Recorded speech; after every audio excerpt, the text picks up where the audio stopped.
Salah satu akun menulis komentar yang menyinggung Inul Daratista.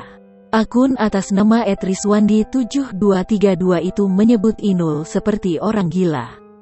Komentar jahat ini lantas menuai peringatan keras dari Inul. Inul pun meminta agar pemilik akun berhati-hati karena dirinya bukanlah sosok yang gampang memberi maaf jika sudah kelewatan. Tak jarang, Inul Daratista mengajak Adam Suseno yang merupakan sang suami untuk membuat video-video lucu dan kreatif.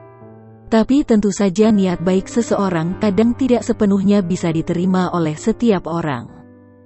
Termasuk Inul Daratista. Dari postingan video leluconnya yang terbaru, Inul Daratista mengunggah video dubbing suara yang ada di acara Mamah Dede. Inul pun mengkreasikan penampilannya seunik mungkin. Ia memakai kerudung dengan menyelipkan 2 boneka lucu di telinganya.